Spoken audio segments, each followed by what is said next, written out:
to you. How are you doing today? It's a beautiful Sunday here, and it's been a beautiful Sunday. Though raining, but it's been beautiful. How are you doing? Yes, I know I'm late, so I apologize for that.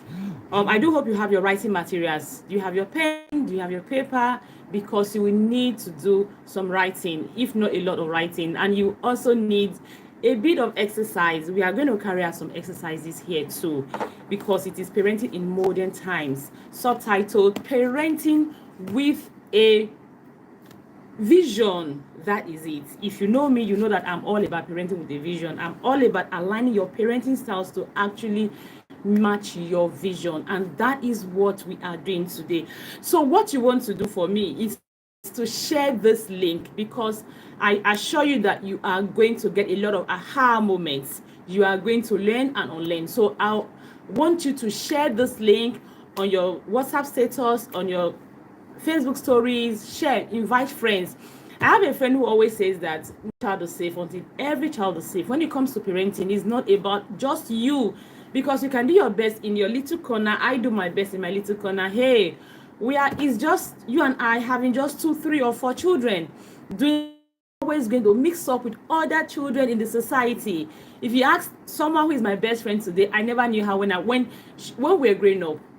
Her parents don't even know my parents. That is the truth. So our children are going to meet people as they grow up. They are going to have a relationship.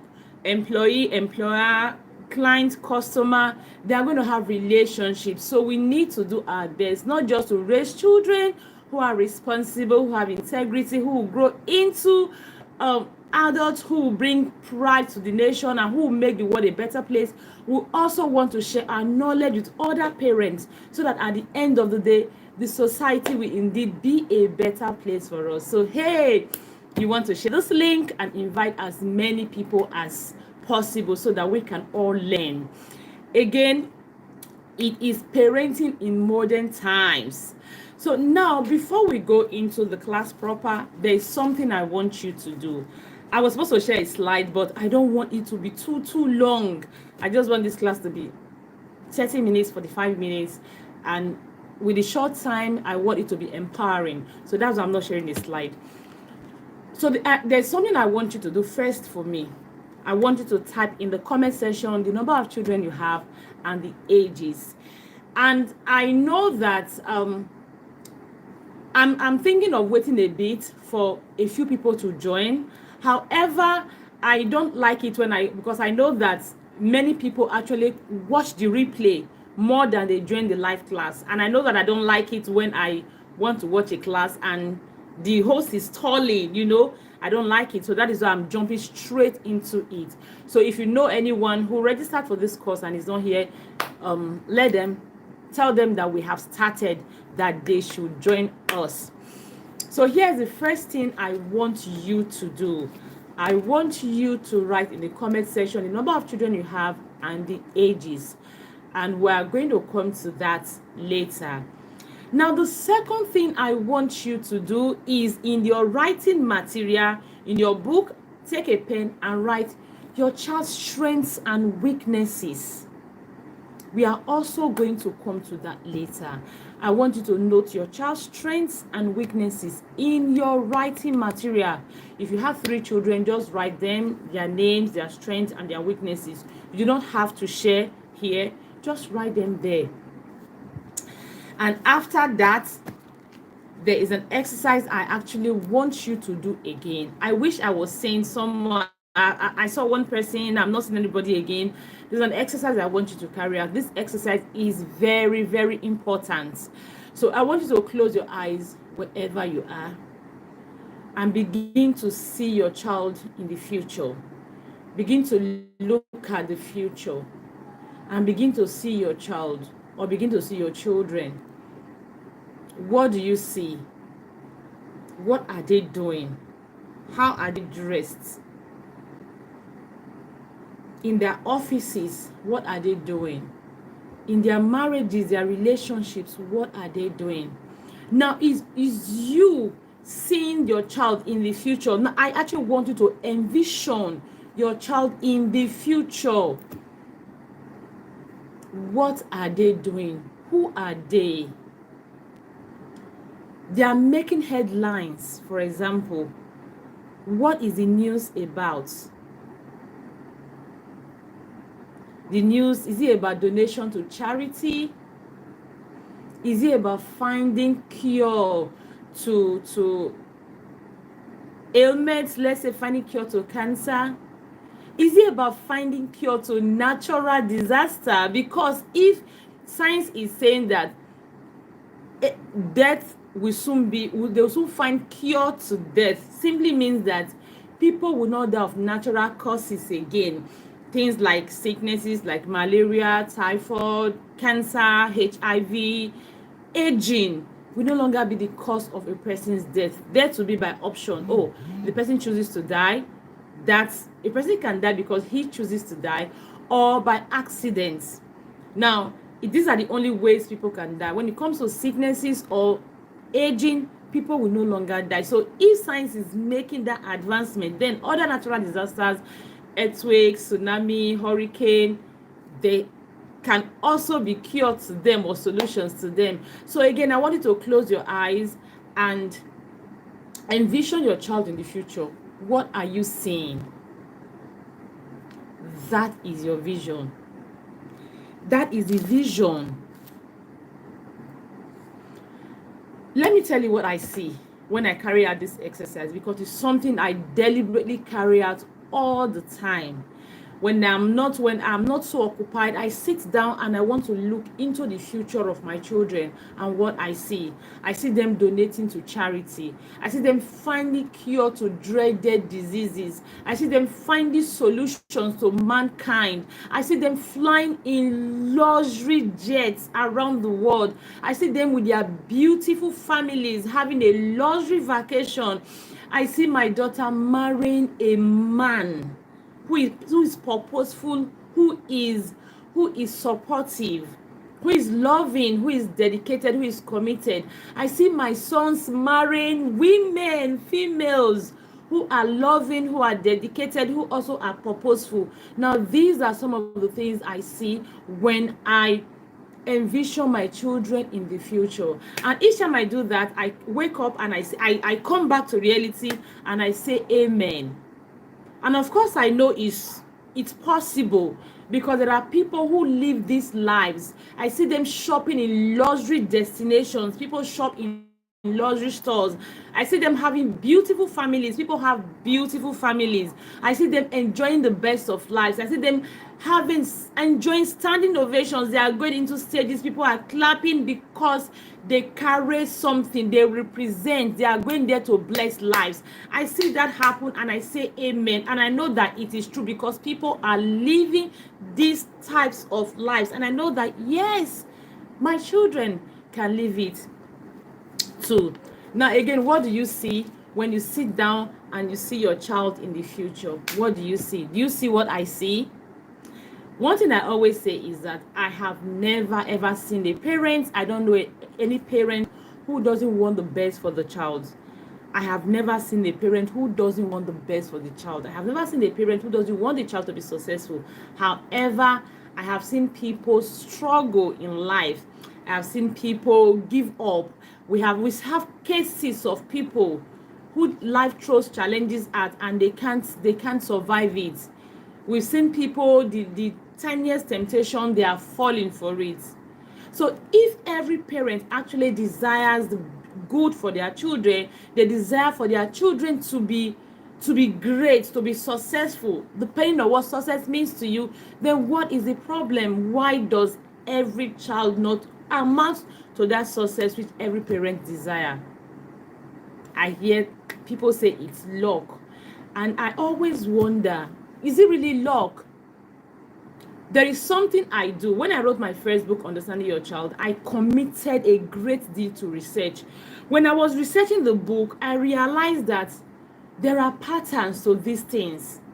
I realized that there are two major factors that are responsible for how a person turns out in life. I realized the factor of temperament, and I realized the factor of nurturing. I realized that these are the two major things that are actually responsible for how a person turns out. And I realized that nurturing plays a major role. And I started writing my books. I research. I see people making history. I see Forbes list out. I want to research how were these people raised, what are they doing, what skills did they have, what opportunities did they have, how did they have it. I research. And recently I was researching about this guy. What's his name? Nick, you know, the guy that was born with Nick. His the other name is Vujic. I don't know how to pronounce the name. Vijay or something like that. A man born without hands, legs, a kind of condition. I don't remember the condition right now, but I always remember it. And I want to compare it with a lot of some of our brothers here and sisters here who litter our streets begging for alms. Some of them, they just have a little disability or deformity or whatever you want to call it, and they are helpless begging for alms. I look at them and I look at Nick and I'm like, there is definitely something. So I was trying to look at how he was raised. He was depressed. He had a lot of challenges too. But today, he is married, a beautiful woman, happily, has kids. He can do a lot of things that very many adults who are whole cannot do. And of course, I know that there is a pattern. There is something. There is definitely something that some parents, even though they had a desire for their children to be successful and all of that, there was something they did not do.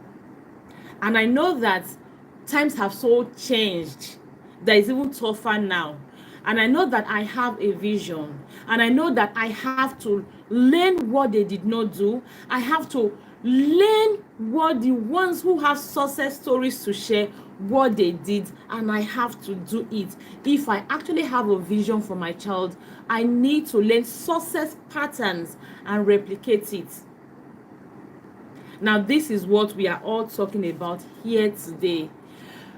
I know there's a pattern. I want to share a quick story. Yesterday, I shared this story. I had a speaking engagement. I was speaking with a PTA, Parent Teachers Association, in the school in Lagos, and I shared this story with them. I said, I have never seen any parent who doesn't want the child to be successful. I have really never seen any parent who actually doesn't have a vision. We started this class with a vision. If you have missed that path, you want to go back to the beginning of this class to see how we actually looked at we envisioned our children, their future. It's important to do that. That's the first thing I actually want you to do. If you did not participate in the class, it's okay. Just note it down, go back and watch the video, and then do it. Because my grandmother used to say something. I grew up with my grandma in the village, and she used to say something. If you know where you are going to, you will know the path to take that will lead you to where you are going to. So it simply means if you have a vision, you are going to leave the path that actually lead to that vision. And now this is the mistake a lot of our parents made. They had a vision, but they did not walk the path that led to the vision. Now, they all wanted their children to be successful and all of that, but success is a process. I've come to realize that it is not magic. I've come to realize if I'm not doing enough, it's perhaps because I am not putting enough. I have come to realize that. And for very many people, today we struggle to put enough because we don't have the skill, the capacity to put enough. We struggle, we have a lot of excuses that come in the way of our breaking limitations. Because we don't have the skills. We don't want this for our children. Now, this is why it is very important you begin with a vision. That is the end in mind. Again, you want to go to the video and see what I ask you to do and do it. And note it down. I shared mine. I forgot to bring mine. I even have a proof wall for my children, a vision wall, because I always tell them that, you see, you are a star. You were created to be amongst the stars. You are a royalty. That is where you belong. And I have a vision. I have a board for that, where we have stars, mega stars, superstars, people who are successful. If you go through my previous videos in this channel, you will see some of the. You will see what did I call it? The making of our vision board. It's there. You will see it there. So I don't even need to bring it here. So I tell them that, and I know that I say amen to it, and I know that I have to put in the work. That's why I told you that I research. So for everyone who is on that vision board of ours in my family, we research them. We want to know how they were raised. We want to know what their parents did right, what their parents did not do right. And that was then, oh, not to talk about now that times have so much changed. A lot of things have changed. A lot of things have changed. So it simply means that whatever they did right, we are learning from them. We are also going to upgrade it. We are going to tweak it because times have changed. We are not just going to take what they are doing right, hook, line, and sinker, because times have changed. So I was going to share a story I shared yesterday at my the parent I was speaking with yesterday. I was telling them that, you see, our parents and a lot of parents, even parents in this generation, they all have visions. We all have visions for our children. That's why you see people naming their children, oh, doctor. You see a 5-year-old being called a doctor, a 5-year-old being called an engineer, a 10-year-old being called a professor, when they have not even started on that path. They have been named that. Why? Because the parents actually see them. The parents, they envision them. But it is one thing to see them. It's another thing to walk the path. So the story I was going to share is, after my university days, or was it when I was still doing my first degree? I don't remember precisely now. So my dad said to me one day, of all my children, you are the, should I say, bookist, if there's a word like that, bookist, because I actually grew up my grandmother in the village. So when I came to join my family, I was almost not like, I didn't see myself as, I didn't completely fit into the city kind of life. So my only consolation was books. So I was always reading novels, story books, those romance and all of that in those days, you know. So my dad knew that, of course. He saw that and he said, of all my children, you are the one who is most drawn to books. So what will happen is, when I retire, I'm just going to put my retirement benefit together and I'll send you abroad for your masters. And before he could even finish saying it, my mom, who was not there when the conversation started, just came from nowhere and said, no, it's when she gets to her husband's house that she and her husband will do that one. And that was it. Of course, because I was not informed enough, so I didn't even pursue it. So that was it. So I'm from Edo State. So if you know an average family in Edo State, educated or not, you know that being abroad is a big deal to them. So one day, my mom and I, after I had left the house, had done my youth service and all of that, I was married already, I came visiting, and my mom said to me, how come all my children, 6 children, none of them is even abroad? None of you is even abroad. I looked at her and I smiled. I said, really? So this mom of mine, so you had a vision for one of your child to at least be abroad, and you did not walk that path. How did you think it was going to happen? Now, this is exactly what a lot of our parents did. What a lot of us are still doing today. Thank God now we have a sibling who lives abroad. At least that her vision has come to reality. So that is what a lot of our parents did. They had a vision, but they did not walk the path towards the vision. They did not walk the path towards the vision. Perhaps that was the much they knew. So now that we are knowing better, and we also have a vision, again, if you do not have a vision, it is very important. That is the very first thing I want you to take from this class. You must create your parenting vision. In years to come, when your child is an adult, what do you want to hear? What do you want to see? You look at the events of life, the challenges of life. Your child is going to get married tomorrow.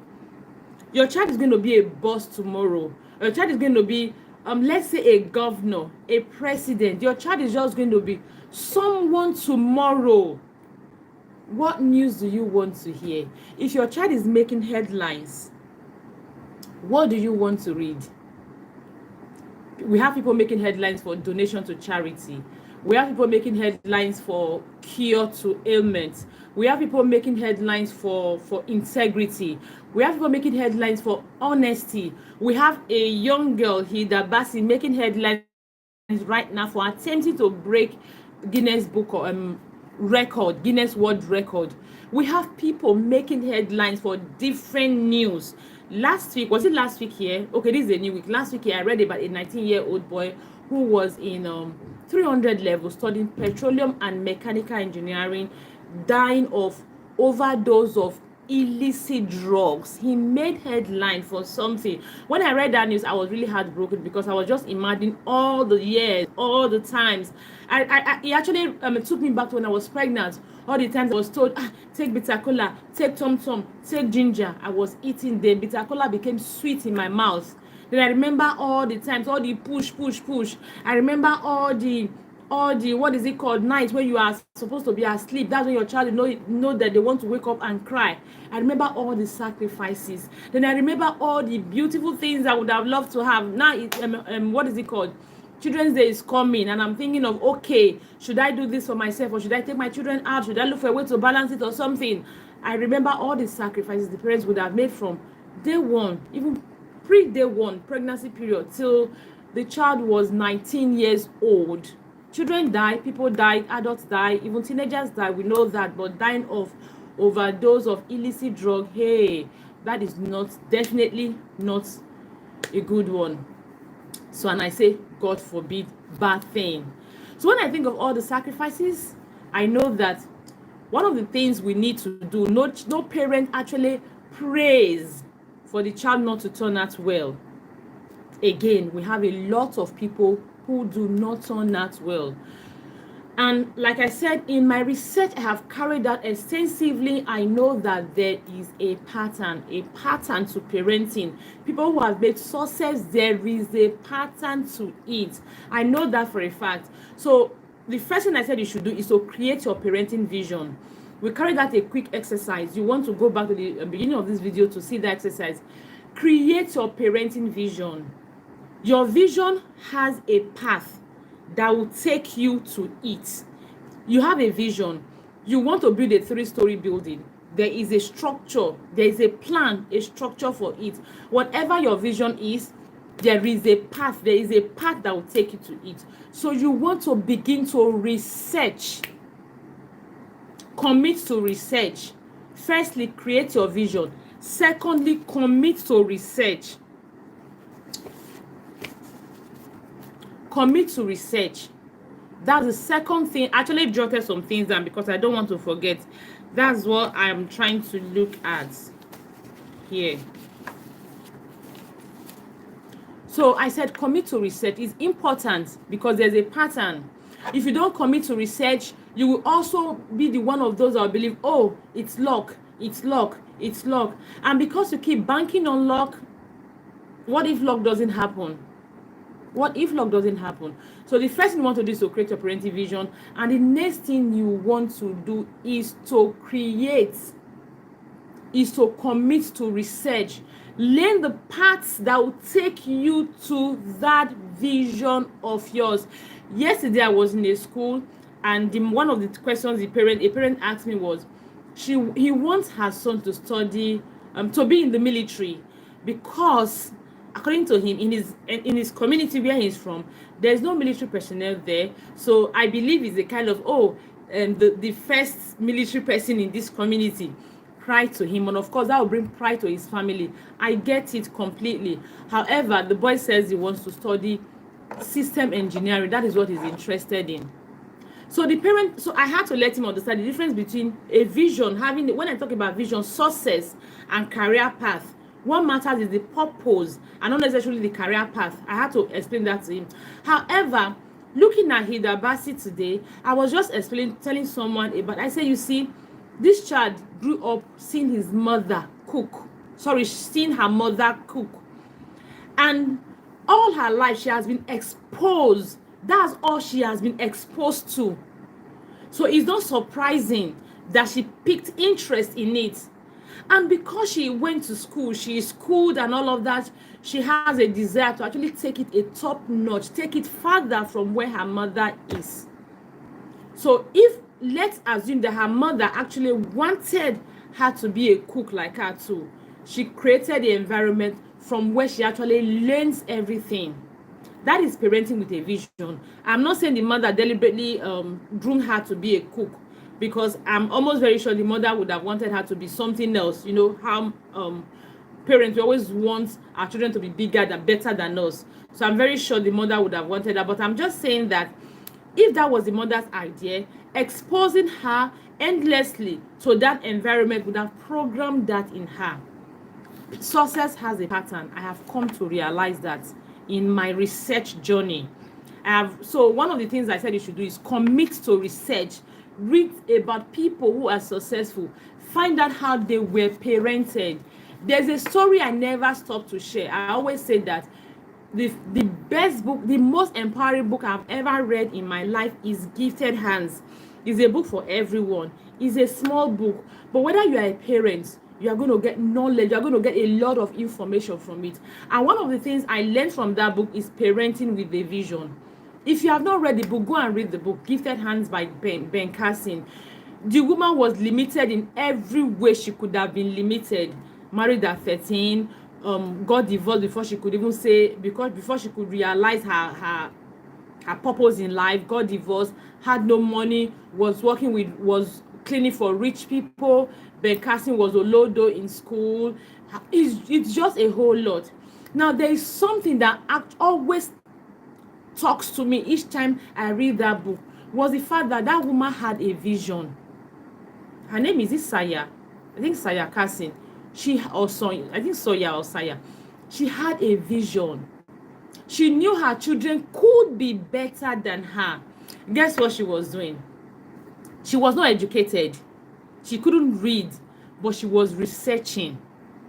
She knew she had a vision. She knew there is a pattern to her vision. If you read this book, Alice in Wonderland, there was a part Alice was asking the cat, which way should I take? And the cat said to ask her, where are you going to? And she said she did not know where. She wasn't, no particular place. And the cat said that you don't need to take any, you can just take any road. You don't need a particular road.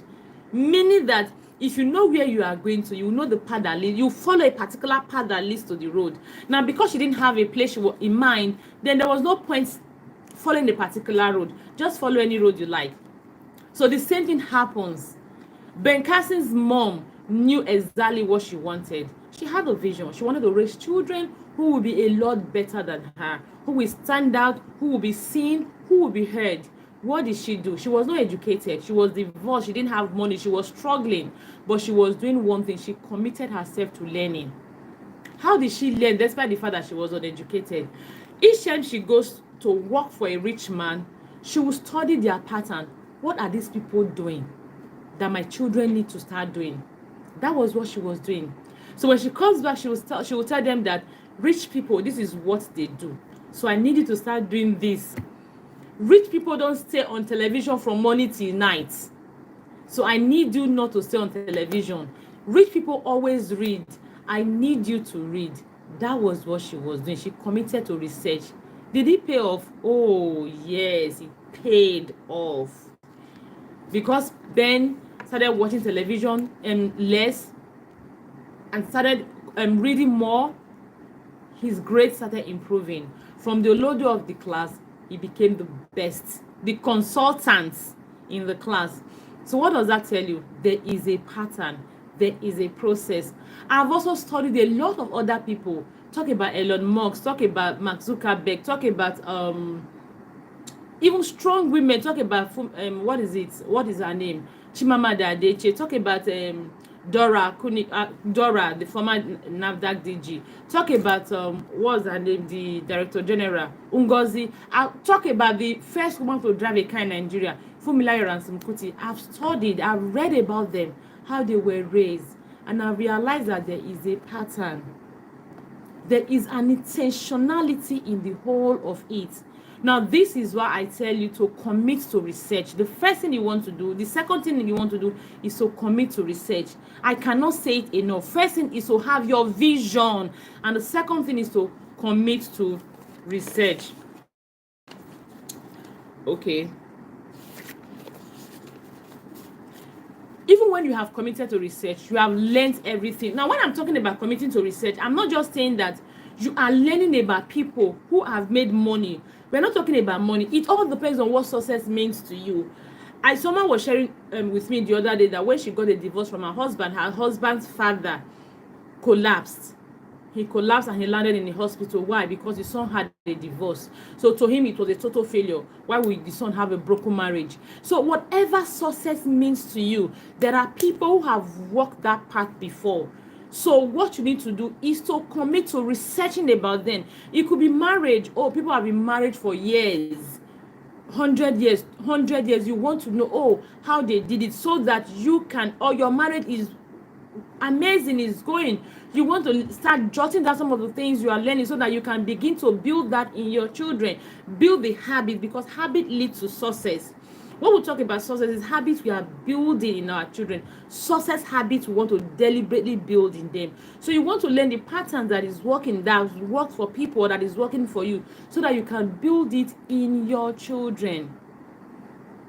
So it's not about money success, it's about success. Talking about ministry, you have let's say you want your children to be great evangelists or confident preachers of the word of God. Because I'm a Christian, you want to look at people who are confidently driving their course in evangelism. You want to learn how they were raised. You want to learn the paths their parents probably took to raise them.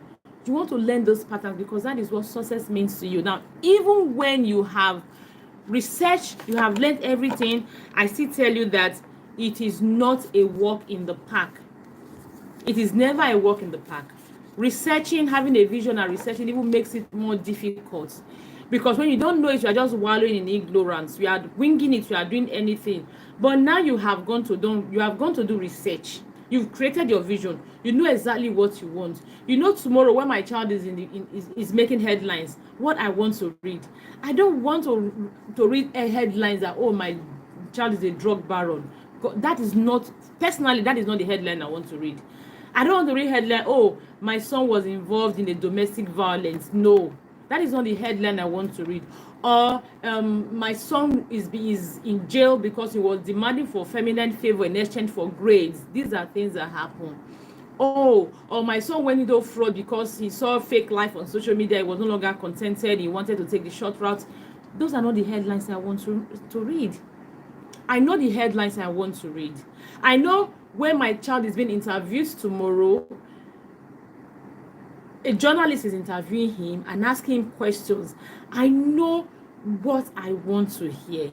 And I also know that I do not want to raise a child who will have to heal from childhood baggages before they can discover themselves. Now, this is very important. Now, this is what a lot of people, when people say, oh, actually went through this as a child, yet I turned out well, or I know this person who went through this as a child and the person turned out well, I'll ask them, do you know how many self-help books that person has had to read to get to the level he is? Do you know how many motivation that person has had to have before that person got to the place he is or she is? You don't know. So you cannot categorically say because this was done to that person, the person is doing this today, the person turned out well. You don't know how many times the person has had to self-heal before daring to do things, before daring to speak, to be heard. You have no idea. So, and I always say we don't have to raise children who will suffer self-sabotaging patterns before they will break out. Now, this is why it's important we know how a lot of successes we want to replicate in our children, how the success carriers were raised, and we replicate it because there's a pattern to it. Now, I was saying that even after creating your vision, after doing your research, it is still not a walk in the park. Why? Because we are humans, number one. Our children are human beings, and everyone has his own strengths and weaknesses. Your child will have his strengths and weaknesses, and the weaknesses will come in the way. You as a human being will have your weaknesses, and the weaknesses will come in the way. And the times we are will come in the way. Look at the times we are now. Things have so much changed. The other day I was researching on science and technology, the latest on science and technology, and I actually read that in less than 3 decades, I think in less than 3 decades, that 75% of the jobs that there are today will be in extinction. We just go into extinction. We no longer be what it is today. That many different jobs are going to come up. And am I surprised? Hell no. As if I wasn't expecting it. It wasn't a surprise to me, because my mom is a professional secretary. She served the government as a professional secretary. I remember when we were growing up, my mom is an expert at shorthand. If you know shorthand, let me describe shorthand. Shorthand is a way of writing, because she was a secretary when she was serving. She's a professional certified secretary. So you know, secretary taking minutes, taking information, writing. It's not now that you have your phone just to record. When you finish recording, you write it down. Even if you don't want to write it down, you just record and you transcribe, and you get all the minutes of the meeting in text. It's not that. So they'll have to take notes, write down, and then as a shorthand writer, they can use just a stroke to represent a long phrase or a long sentence. Something like, okay, I wasn't available last week because just a long sentence. They can use a stroke, maybe a slanted I, or just a dot, or just something to represent that. So it was easy for them to write. So even if the person is speaking like 101 words in a split second, she has the skill to match it, to write it down. That was shorthand. And then she also used typewriter. My mom can close her eyes and type with typewriter. You know, typewriter. So I remember then my sister and my cousin that was living with us, they were going to one school to go and learn shorthand and typewriter. The thing was always like Greek to me, because it was a lot of reading, was a lot. It was like Greek to me. Today, before I could even finish, university, before I could even enter university, shorthand has faded, has fizzled out. Shorthand has gone. So it's a new era. So this is why I say I wasn't surprised when I was reading that 75% of the jobs there are today, of what is making money for people today, will not be available, would have gone into extinction in a couple of years from now. So which simply means that the skills, the career path we are forcing on our children, they will not need it. They will actually need character skills more than career paths. They need character skills such as open-mindedness. They need character skills such as self-starting. They need character skills such as problem solving, collaboration, teamwork, humility will come in, because they will have to be humble enough to learn. So they will need all these character skills. They will be more important than the career path we are encouraging them to take. Again, it is not going to be easy. It is not going to be a walk in the park. Our children will need skills. They will not just only need skills to function economically, talking about open-mindedness, being ready easily to learn the new path. That is not just the skills they need. They will also need skills to survive in today's world. They will need skills to resist the temptation, the distractions of today. The other day I was reading something. Someone shared a post on Facebook. She said each time she is going to work in the morning, she leaves very early, and that's the time for school run. And she sees these children, 6 years old and about 4 years old. The 6 years old is leading the 4 years old to school every morning, and she is wondering, how can parents, a mother, a father, be so irresponsible to allow this young child to take this other one to school? And everybody, and majority of the posts, comments on the post were, this woman, these are posts for your children. When we were much younger, we used to go to school. Our parents never took us to school. We walked to school. When I was reading that message, I was not like, are these people serious right now? You did not even ask the woman, how busy is the road? These days we have fleety cars, we have drunk driving. I remember growing up with my grandmother in the village, we could trek, we could walk distance. You will not see any car on the road. Distance, you will not have any fear of being kidnapped. Distance, you will not have fears of pedophile. You will not have anything of such on the road. You could walk to the farm all by yourself, take your cutlass, sing, go to the farm, and you will not have any fear of anything on the road. And you want to compare that time to this time, when even adults, crossing the road is something for them. You are saying the parent is irresponsible. Anyways, this time has so much changed. What about the distractions that were not there last time when we were being raised? Talk about the internet. Talk about social media. Many people that are watching this or that will be watching this, I don't know them. I have never met them. I may never, if not everybody, I may never even meet them for my entire lifetime.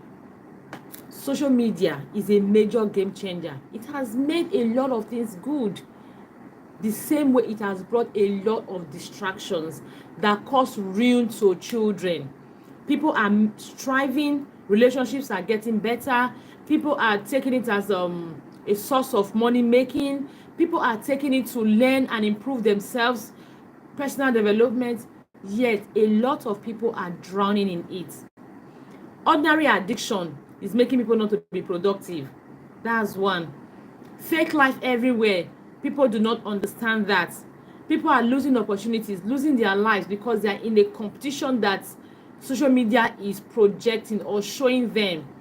So having your vision, researching on the path that leads to your vision, it's not all there is, because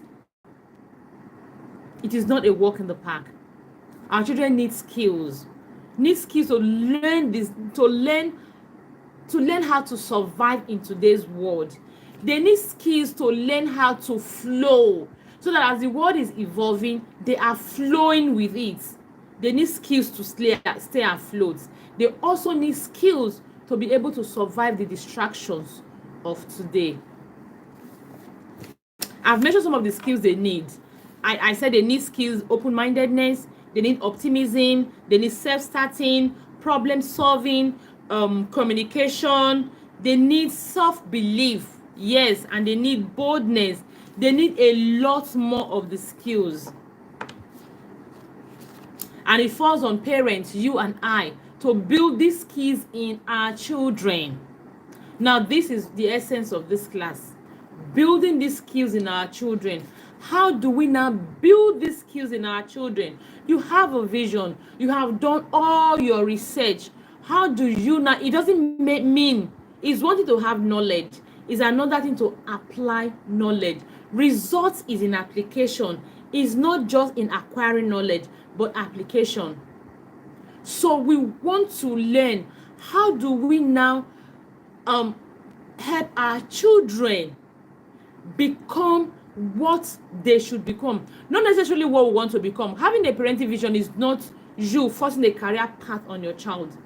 No, your child can be anything. Yesterday I was telling them that when I listened to Mr. Ibu one day, because a parent was asking me, many parents asked me about career. They had a career in mind. They wanted their children to study.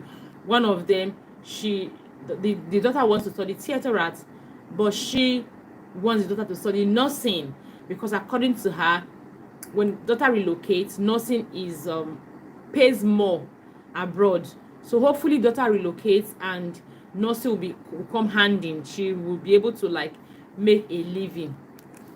So I told them that it's not really about career path, because if you look at it, the things a lot of people studied in the past is not what is putting food on their table today. It's not about career path, it's about finding purpose. I said every career path can actually be used for a purpose. And I remember the story, it wasn't Mr. Ibu John Okafor, the comedian. I'm almost sure he was the one that shared the story that things were not going well for him. He was at the verge of committing suicide, and one day when he was prepared, I don't know what he was going to use, everything he was prepared, and the next thing, a song was playing in his neighbor's room, and that song just from nowhere ministered to him, touched him. So I think he told himself, okay, let me listen to this song before I just do what I want to do. So that was from listening to the song, and everything kind of changed. And I told them that song has served its purpose to save life. Just as medical doctors save life, that song saved a life. So it's not about career path for our children, it's about purpose for them. That was what I told the parents yesterday. Now back to us. You have your vision, you have done your research. People who actually are living that life you admire for your child, people who are pursuing the purpose you admire for a child, you want to look at them. What character strengths do they have? How were these character strengths built in them? What habits do they have? How were these habits built in them? You want to look at these people, and then as a parent, it now falls on you to raise children who will have these habits, who will have these character strengths. Now this is where the work comes in. This is where the daily parenting work, or the monthly parenting work, or the minute by minute parenting work, this is where it comes in. How do you build these character skills in your children?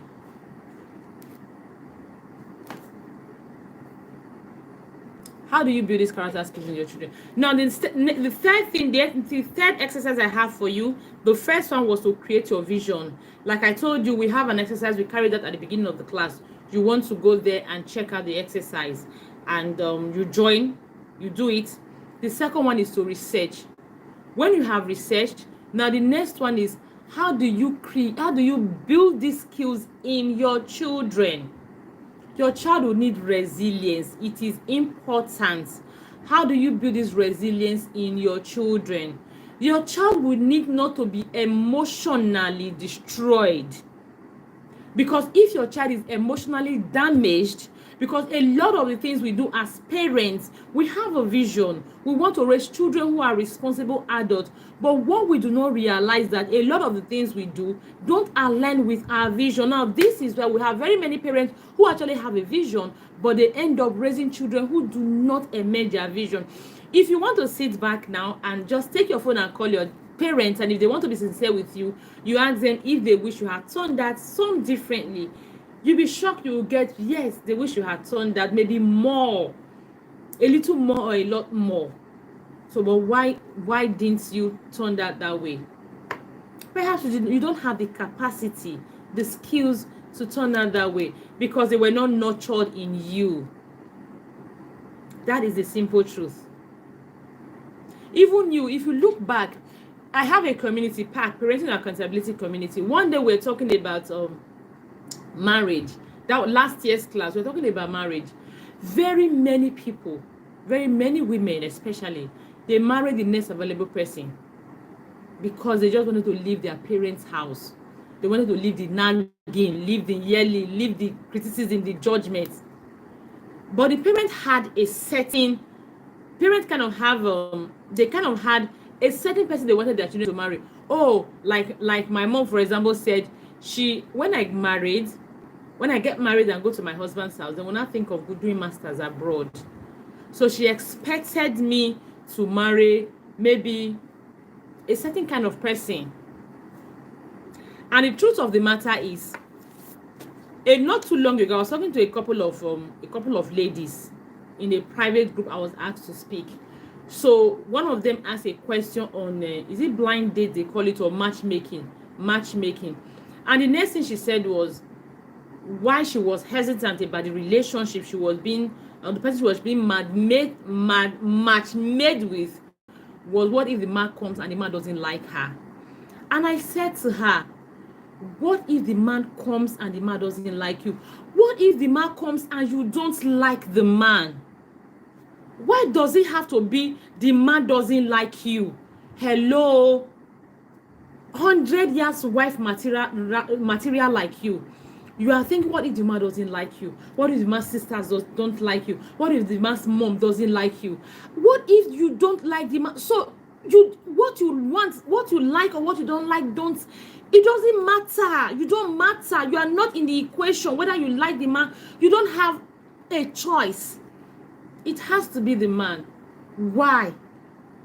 And then someone boldly asked me, after the whole thing, someone asked me, before I got married, have I always been like this? Have I always had this confidence, or it started somewhere? I told her, I said, see, I'm talking to you today from experience. I did not have this confidence. Even when I wanted to marry, I had my long list. And you know, there is something that actually comes for people I know. When you want to marry, you start having suitors, good, bad, and all of that.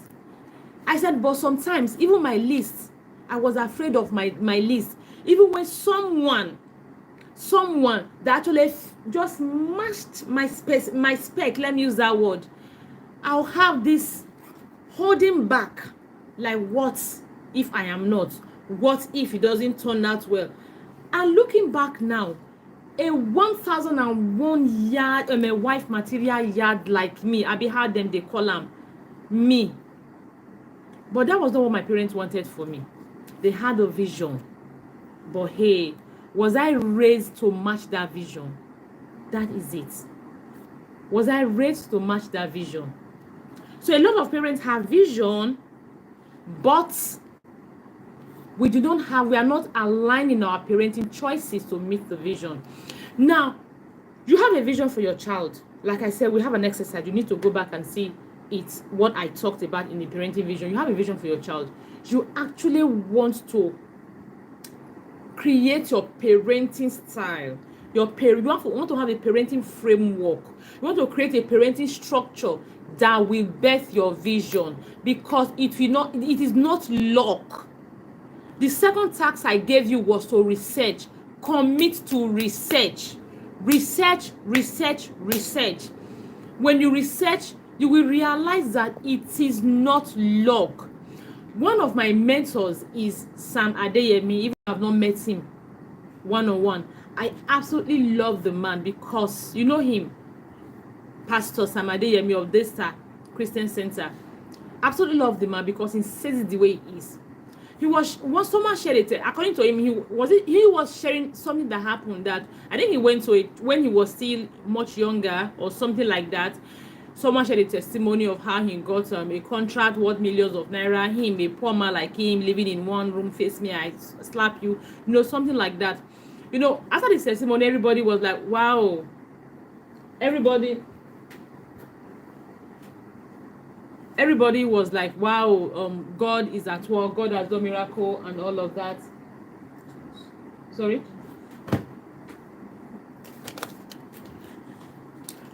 Sorry, excuse me. God has done miracle and all of that. But he knew that. Sorry, excuse me, please.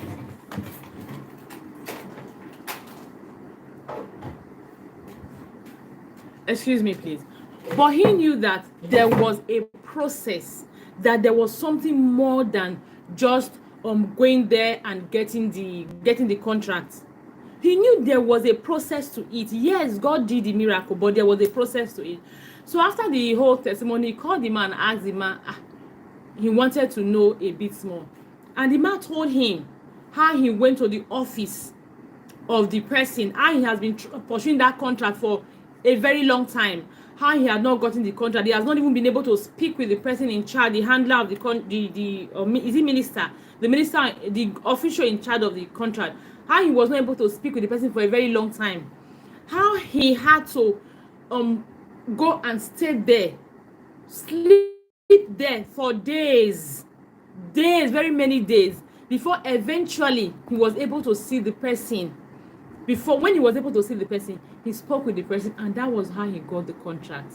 And what everybody heard on stage or on the pulpit was a broke man got contract. So what God cannot do does not exist. They did not know the story behind it. So there is a process. So when we hear that, we just think, we take it, that's where it stops. There is a process to everything. So I was saying that, so our children, of course, we need skills. They need skills to navigate these times we are.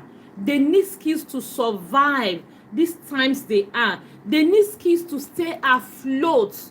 Whatever vision we have researched all of these people. They need skills. And it's up to us to raise them, to build that skill in them.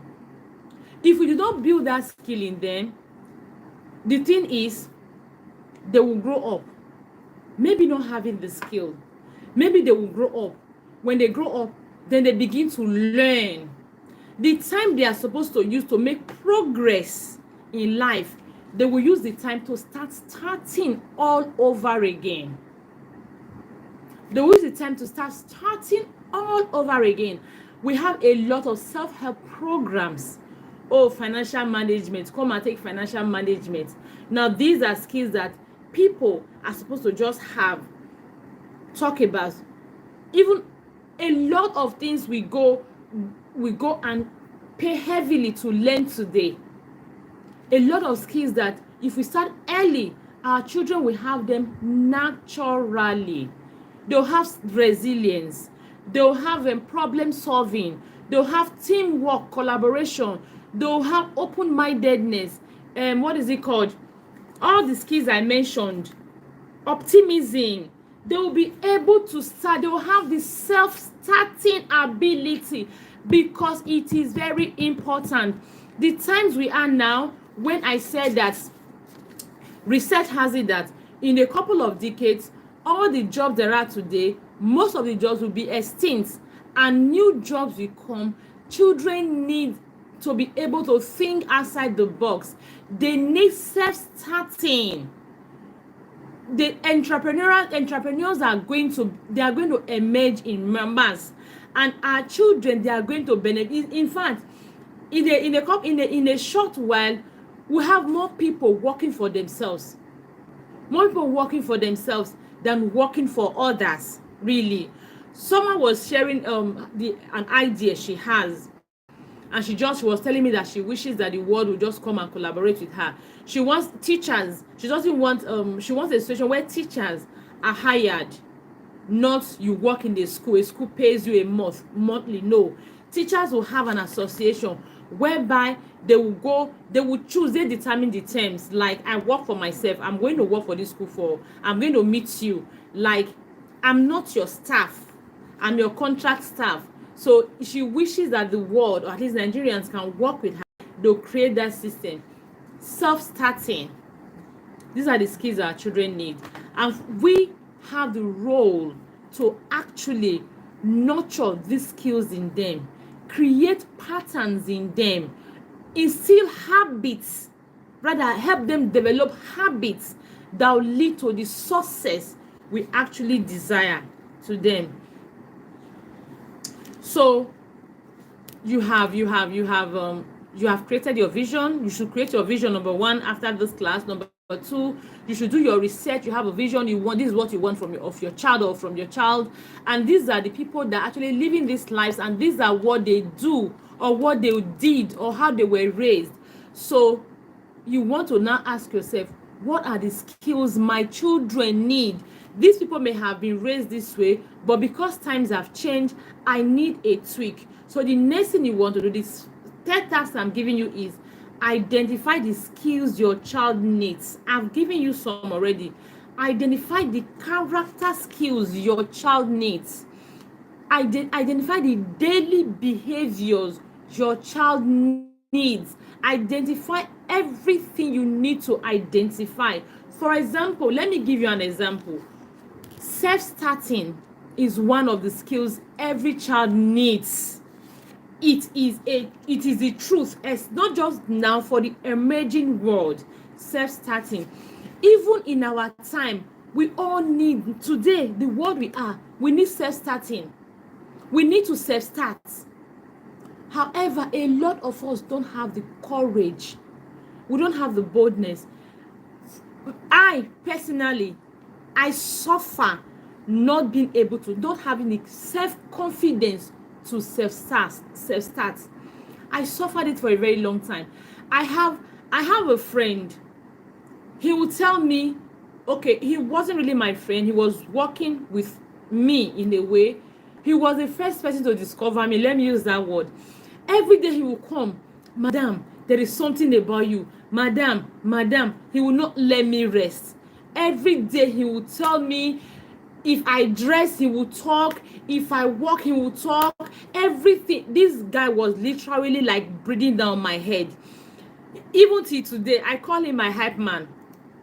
He will say something, you know, he saw something, but I didn't, at a point, I was like, if I see him, I'll be like, oh my God, another day. Because I spent almost all my days, we're always working together. We are doing marketing together. We're on the feet together most of the time. So I'll say again. So he will start teasing me. If I say something, we'll say, madam, not so that they pronounce this thing. Not be 3, it's 3. He just wanted me to just get up, discover myself, and begin to fire on. So when he started seeing me, when the thing became too much, I started seeing myself from that light. Then I knew, before then, when I was in university, I wrote my first parenting book. When I was in university, because I studied psychology, my first degree, I studied psychology. That's the study of human behavior. So I've come a long way with parenting, understanding human behaviors, and I also work with children, teach them manners, etiquette, sexuality education. I've worked with over 2,000 children in Lagos, Nigeria. So you can imagine, I've been exposed to people, understanding behaviors and all of that. Yet, I knew I had the message. I knew I could do this thing, you know. I have the background, I have the message, but I did not have the self-confidence to run with it. I did not. For a long time, I did not.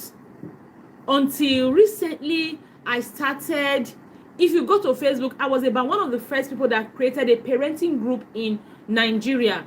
When I wanted to create a parenting group, when I left Facebook for a while, I got back to Facebook for a while, I was looking for a parenting group to join. Then when I got back to Facebook, I realized that Facebook had evolved. There were groups, all over groups. My sister actually told me about the groups and how interesting they were. So I said, okay, let me come back to Facebook. I came back to Facebook. I said, okay, I want to join a parenting group so that I can, because that was my interest. I've always desired to raise my children in certain ways, because I've always known that something can be done differently. However, when I joined, there was no parenting group for me to join. I opened my own. When I opened my own, before I now saw one other one. After I opened mine, then I saw another one. I said, if I knew, I wouldn't have opened, I would have joined that one. That was about the only parenting group. I think Parents' Rights by Ronke Posh. That was the only parenting group. That was the parenting group I saw then. You know? So when I wanted to open my parenting group, it was like I had a name. God gave me a name. Use this name. And I said to myself, if I use this name is very official. People will not think I know so much. They'll be asking me questions. What if I cannot answer the questions? What everybody will not, people will be disturbing me. I beg. That was how I settled. I left the name. I settled for one other name that looked like fun. My kid, my word. My child, my word. I just wanted a fun group. Anyway, it's a story for another side.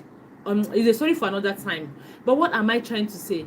Our children need self-starting, and a lot of the things we do to our children, we are not raising them to be self-starters. Unfortunately, I cannot talk about all how to raise self-starters and all of that. I cannot talk about them in this class because it's going to be too long. So one of the things you need to do is you take your phone and research how do you raise self-starters, because our children need to be self-starters. They need to be independent. They need to be able to have a vision, have a dream, and run with it. They need self-belief. They need confidence. They need boldness. They need one day I wrote on Facebook that how can at 40 you are coming to affirm yourself and bold and confident. I said no. These are things you're supposed to, yes, you can affirm yourself, affirm to health, affirm to opportunities, affirm to success, affirm to anything. But confidence, think about it now. Which one is bold? You are affirmed to something that is lacking in you. At 40, you're supposed to be confident in yourself, be able to drive your vision. It's not in us. And you know, the emerging world, our children, they need it. They need it more than we need it. Because if the jobs that they are going to do in a couple of decades, if the jobs we have now will be extinct in a couple of decades and they are going to do new things, hey, a lot of people have to learn to jump into it. They have to be open-minded, ready to learn and unlearn. They have to believe in what they can do after they have unlearned. They have to believe in what they can do. And if they cannot get jobs, they have to start on their own. So our children need self-starting skills. And it's up to us to begin to teach them those things, to begin to empower them with those things. And the truth of the matter is, as a parent, you cannot give what you don't have. You cannot teach your children what you do not have. You cannot teach them what you don't know. Now, this is why, as a parent, you also need skills. You need skills to be able to teach children.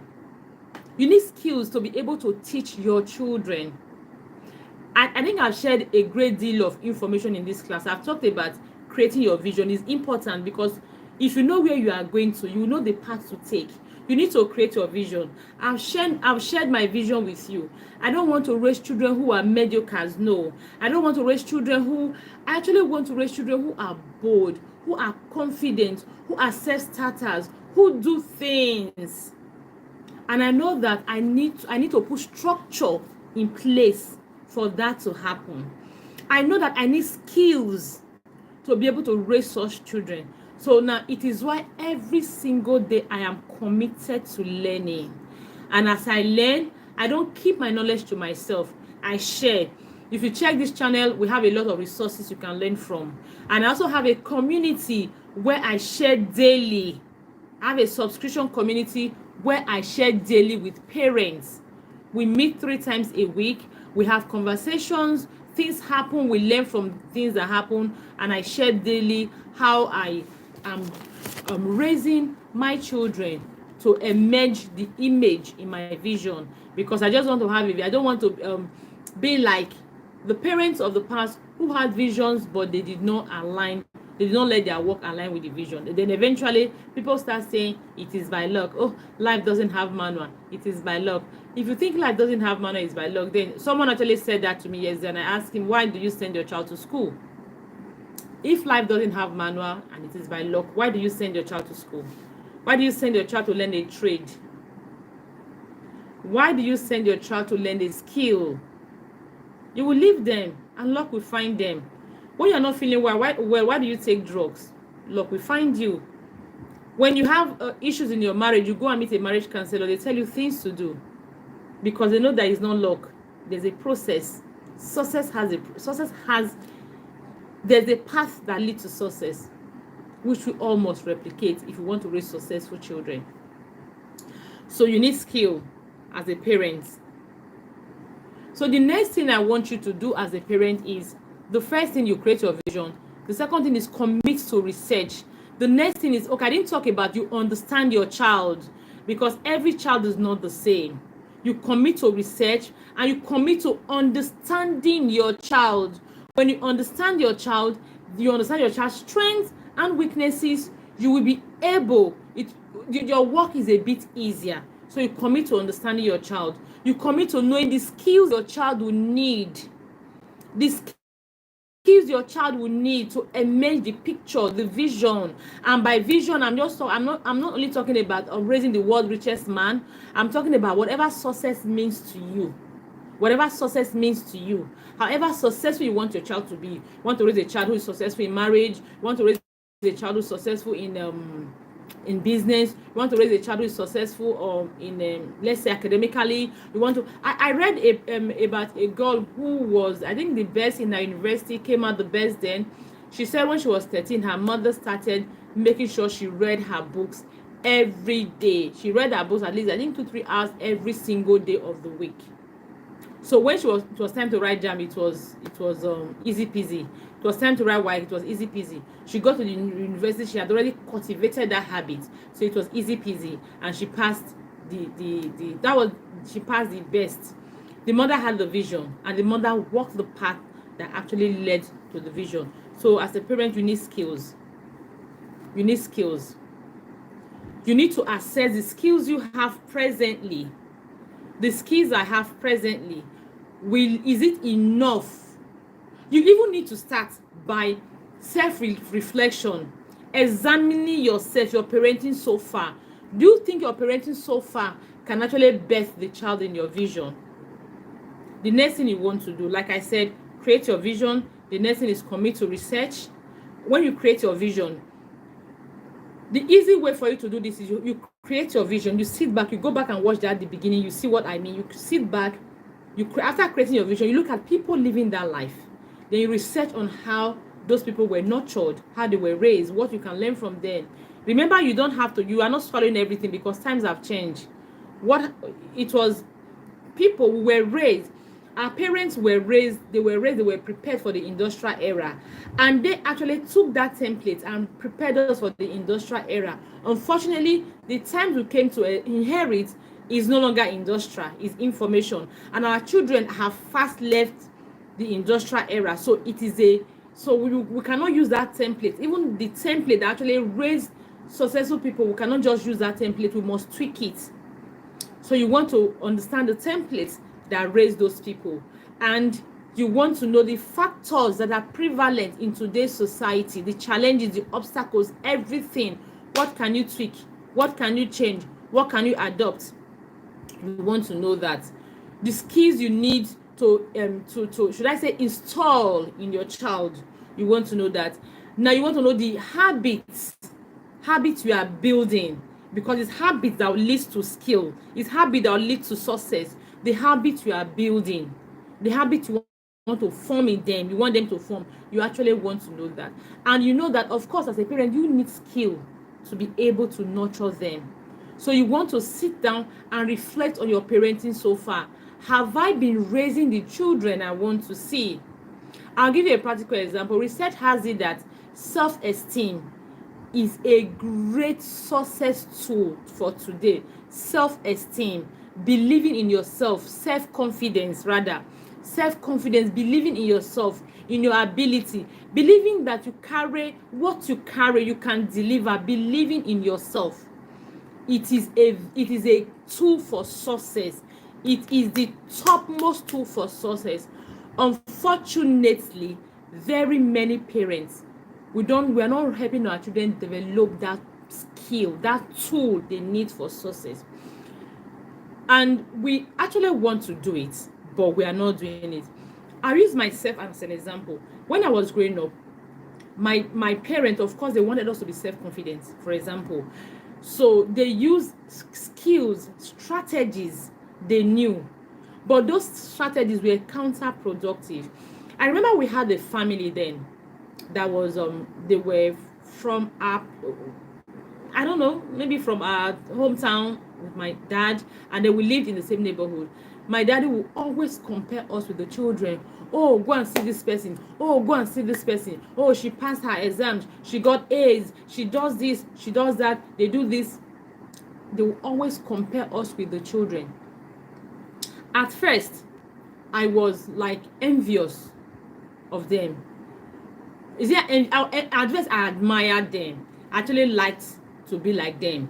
In my own little capacity, I was actually making efforts to actually come out top in class and all of that, just because those people were coming out top in class. I remember then I was now copying the lifestyle of the girl, even though she was much younger than me. I remember I would say, I should wear earrings. These your earrings are fine. What did you do by your earrings? I would ask her, just because I wanted to be more like her. From then, I became envious. Like, serious envy, then I hated them with a passion, like hated them. I did not want to see them. Not just them, I started feeling that same like hatred, competition, envy towards everybody that was doing better than me. That was it. I started feeling not good, if not good. So I wasn't good enough for a lot of things. So that self-confidence wasn't there. Even the things I was very good at, I was sure. I would be so like, to project myself, I will hold back.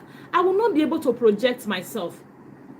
That is one of the I said, we don't have to raise children who will have to heal before they can thrive. So I had to heal myself. Even if I'm so good at something, I won't be able to project myself. I won't talk about it. I was like a mom said in my community, she will always wait to be discovered. I'll always wait to be discovered. Even when you discover me, I'll be like, you tell me, oh, you are good at this thing. I'll be like, are you sure I'm good at this thing? Are you sure it's not because you just want me to feel happy or something? You know, that was a strategy.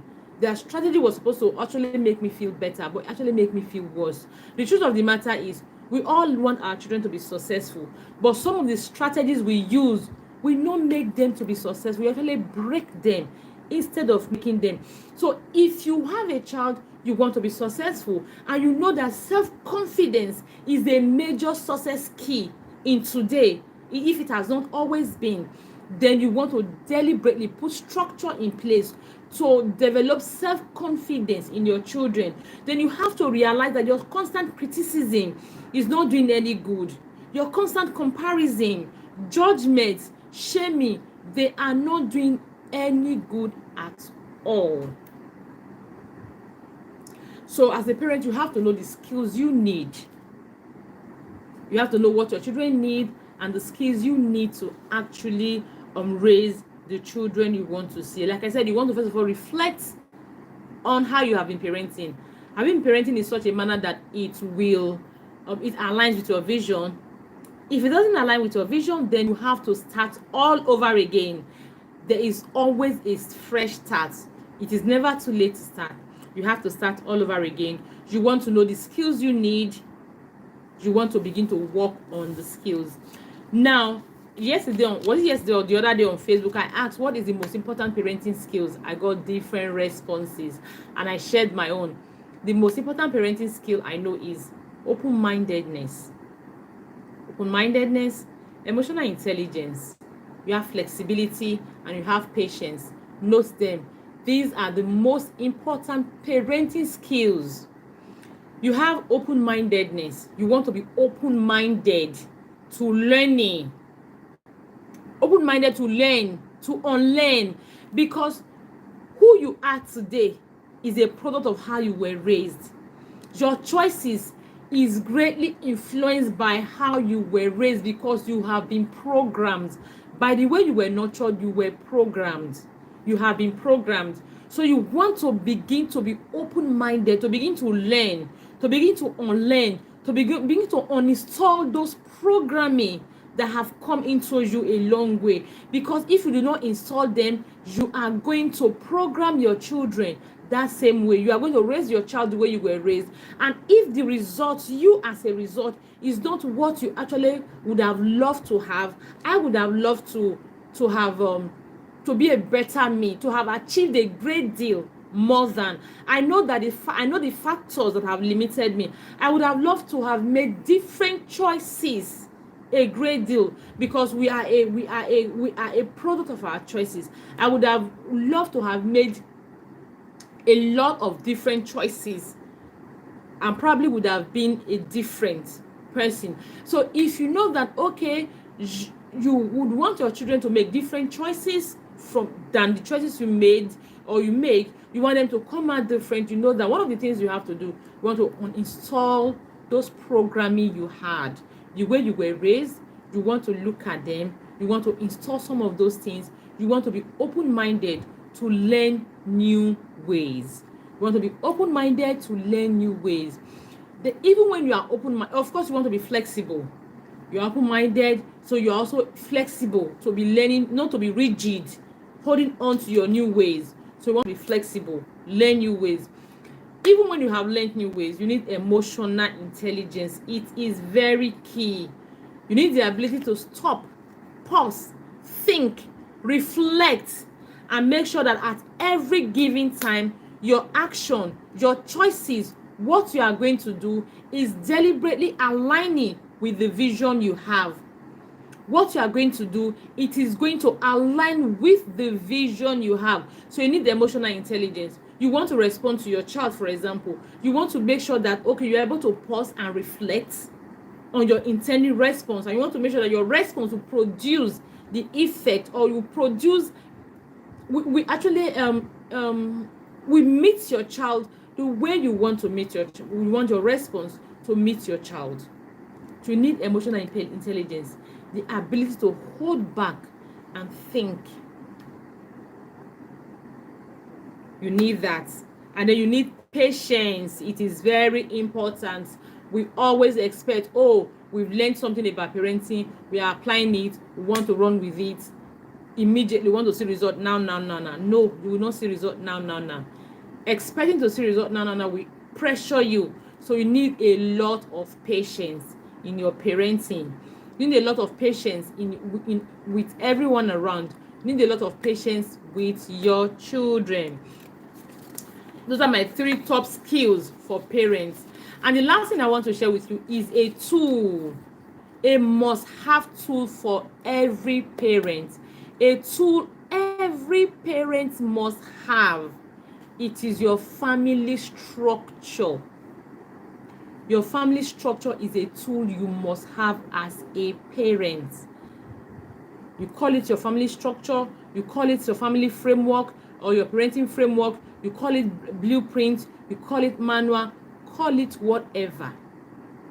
It's a framework that starts with your vision. It captures your vision. What is your vision?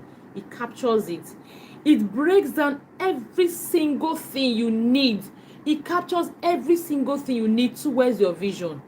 You have your vision, you have your values, you have your mission code or your mission phrase, you have your rules, you have your responsibilities, you have a way of carrying everybody along, because it is not just only you. The other day, somebody shared a post in my community of someone who was saying that parenting has an insignificant role in how a person comes out, that is more of the environment. And I said it is highly debatable. I also have read a book by Judith Harris, yes, on the nurture's assumption, who also believes that the environment, friends play a greater role than parents. And I said it is also debatable. So you want to create your structure, your framework, your blueprint, your map, your manual, whatever you want to call it, that captures all of that, captures your vision, captures your values, captures the entire your parenting, like everything about your parenting. Every single step you want to take all the way. If you have people in your house, you want them to be on the same page, because they don't only learn from you, they learn from the environment. Your children, like I always tell my children's school teachers, the reason my children are in that school is not because that fantastic in academic. Okay, they are good, reasonably, yes. But I know there are schools that also offer that quality even more. But because I know that when it comes to morals, I know that character is very important. Character is even more important than academics right now. Last year in Park, we had a certain coach to come and teach us how to raise children, how to help our children excel in school. And all through what she talked about was motivation, building motivation in children. When you are motivated, you will be successful. That was all she kept on and on talking about, building motivation. And of course, it's true.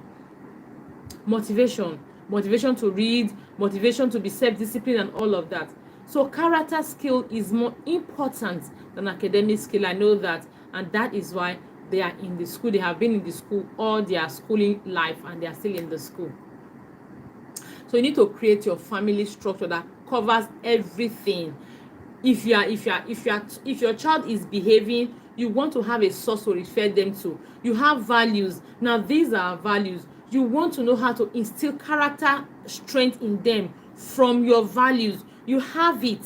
So you want to create your family framework. I've spent, it's almost 1 hour 30 minutes, and I actually want to, so I cannot go on and on talking because I still have a lot to say. So one thing I have to offer you is I have a class, I have a course that if you are interested, if you want to take this conversation to another level, to a more level, a deeper level, you want to create your family vision, you need help. You want to understand your child better, you need help. You want to structure your family, create your family framework. It is, let me show you mine. Okay, this is mine. It's actually printed, mine, and even right now we are working on it. We are working on it in my community pack. We actually want it to cover a lot. This one covers a lot. It covers your values, your vision, everything. It covers your plan, your media plan. It covers parenting on the same page with how to bring everybody around you to be on the same page. Your child's school, what to expect. If you have people coming to visit you, what to expect. Your children's responsibility. You want to raise them. So that vision you have created, you know, you have done your research. People living that life, you know what their parents did right, and you know the times they are. You know exactly what you want to do. So you want to break them down into everyday actionable steps, everyday actionable processes. Now this is what we cover here. Everything is covered in the family framework, family blueprint, family, anything you want to call it, it's covered in it. So you just pick it. What we do is we are going to create it together from the scratch to the finish. We'll create everything together so that you have a guide, you have something you are working with. You pick it up every day, you know exactly where you are going to. Because I am going to this place, I have my rules spelled out. We have everything you can think of. It covers everything, and that's not all we are doing in the class. Now the first thing we'll do in the class is to create your vision, your parenting vision. After creating your parenting vision, we are going to run you through an emotional intelligence class. Is a five module class that is very comprehensive. Everything you need to know about how to be emotionally intelligent. If you are a yearly parent, you are a smacking parent, you want to ditch that, we are going to run you through the class. And I always say to parents that if nothing changes in you, then you are not parenting intentionally. If you stop yelling at your children outside, you are still very reactive outside. If you stop yelling at your children inside, rather, you are still very reactive and spontaneous outside, then nothing has changed in you. You are still going to yell at your child. So it's a total emotional intelligence package that takes you from that reactivity to response, that takes you from reactivity to reason. Because at every given point, you want to be able to reason. You want to be able to think through your options, think through your choices, think through what you are about to do. You want to make sure your parenting choices and style constantly is in alignment with your parenting vision. So we'll take you through that course of emotional intelligence. That is the first thing. The first thing we'll do is to create your parenting vision. And our vision is not just the long-term vision. We have the short-term vision, because who your child is today, we determine who will be tomorrow. So we are taking you through your vision creating. We create your vision from every major phase of your child's life. Your child is in phase 1. What do you expect in phase 2? For example, your child is 3 years.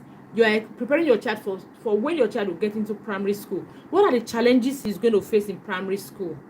Bullying, peer pressure, and a lot of them. So you prepare your child to be able to navigate that phase, navigate that phase like a pro. That's what our vision does. Our parenting with a vision does. After that phase, your child is in the primary school phase or in the grade 6 phase. What is the next phase your child is going to face? Maybe puberty rather. So our vision is going to now empower you again. You create a vision for that next phase, and then you are able to help your child navigate that phase like a pro. You leave the puberty age, you now get to this next phase again. What is your child? What are the challenges? What is the major obstacle? What are the opportunities in your child? What is it again? Our vision also prepares you for every single in your child's life, and of course the ultimate, which is the future of your child. That's the ultimate goal. So our vision is from long-term goal to from short-term goals to long-term goals. That is what the first thing we do. After creating your vision, you know exactly where you are going to. Then you now understand the skills you need. The skills you need. And the very first skills we work on is emotional intelligence. So we are going to run you through a journey of emotional intelligence.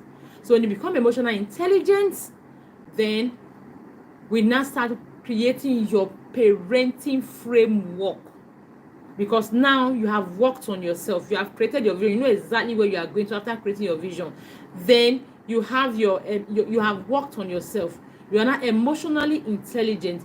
Then you create your parenting vision, your parenting structure is the framework, the structure, the manual that will now talk about how to nurture skills in your children, how to nurture those skills in your children. That is what the framework covers. The skills your children will need, how to help them develop healthy habits that will lead to the vision, healthy habits that will need to navigate the times they are, healthy habits that they will need to survive the times they are. That is the last phase of our class, and it is something that is for everyone, every parent, dad, mom. The fee is 35,000 naira. When you join, we take you through these processes for 3 months, after which you stay in the class, the accountability class, for the rest of the year. It is 35,000 naira. However, if you want to join, if you are interested in joining, and you pay between now and this week, the end of this, today is Sunday, the beginning of a new week. If you want to pay between now and the end of this week, then you pay only 25,000 naira. 25,000 naira. 25,000 naira. You stay in the class and you remain in the class for the remaining part of the year. In the class, we are going to create your parenting vision. I've explained that to you. If you didn't get it, you want to go back to the video and get it. You create a parenting vision. You learn emotional intelligence. It's not just a class you want to. You go through the emotional intelligence class and you come back refined, rebranded, new. You go through emotional intelligence class, then you create your parenting framework. These are the 3 things we offer you. The 4th one is you remain in the group, the accountability group, where you will be learning from other parents. We'll be having daily activities. We have daily tasks. We learn from ourselves for the remaining part of the year. And by December, the year terminates to start a new year. And guess what? When you start a new year, you choose to join us again. All what you pay for the entire year will just be 24,000 naira. That's what we pay for the entire year, and which you can choose to pay every quarter. So I want to encourage you to join the community. It is very impactful. It is highly impactful.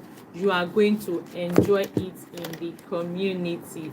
If you have any questions, do well to drop in the comment section. Thank you so much for coming to do this with me. I greatly appreciate you. And again, this is my YouTube channel. Do well to subscribe.